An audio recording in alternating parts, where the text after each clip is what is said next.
ജാതിവെറിക്കെതിരെ പുരോഗമന കലാസാഹിത്യ സംഘം മേഖലാ കമ്മിറ്റിയുടെ ആഭിമുഖ്യത്തിൽ പ്രതിഷേധ സദസ്സ് സംഘടിപ്പിച്ചു.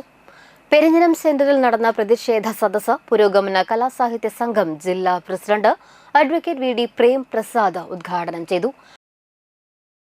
മുമ്പ് തന്നെ പുരോഗമന കലാസാഹിത്യ സംഘം കേരളം പ്രത്യക്ഷത്തിനപ്പുറം എന്നൊരു വിഷയം വെച്ചുകൊണ്ടുള്ള നിരവധി ശില്പശാലകൾ സംസ്ഥാന തലത്തിലും അതുപോലെ തന്നെ ജില്ലാ തലങ്ങളിലൊക്കെ തന്നെ നടത്തുന്നുണ്ടായിട്ടുണ്ട്.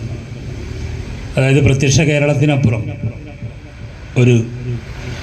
മറ്റൊരു കേരളം രൂപപ്പെട്ടു വരുന്നതിൻ്റെ ഉത്കണ്ഠ പങ്കുവയ്ക്കാൻ വേണ്ടിയാണ് അങ്ങനൊരു ക്യാമ്പയിനും ശില്പശാലകളൊക്കെ ആയിട്ട് മുന്നോട്ട് പോയത്.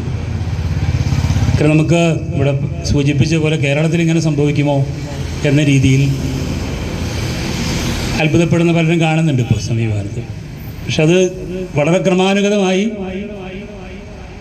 കേരളം പ്രതിലോമ പരതയിലേക്ക് കൂപ്പുകുത്തുന്ന രീതിയിൽ വികസനത്തിൻ്റെ കാര്യത്തിൽ വലിയ മുന്നേറ്റം സംഘടിപ്പിക്കുമ്പോഴും സാംസ്കാരിക മേഖലയിൽ അതിഭീകരമായ രീതിയിലുള്ളൊരു വലതുപക്ഷവൽക്കരണം കേരളത്തിൽ കഴിഞ്ഞ കുറേ വർഷങ്ങളായി തന്നെ നടന്നുകൊണ്ടിരിക്കുന്നുണ്ട്. മേഖലാ പ്രസിഡന്റ് സുധീഷ് അമ്മവീട് അധ്യക്ഷത വഹിച്ചു.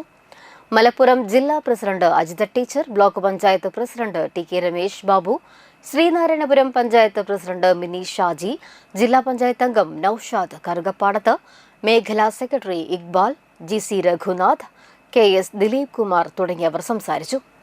തുടർന്ന് പ്രതിരോധത്തിന്റെ സംഗീത ശില്പങ്ങളും കലാരൂപങ്ങളും വിവിധ കലാകാരന്മാർ അവതരിപ്പിച്ചു.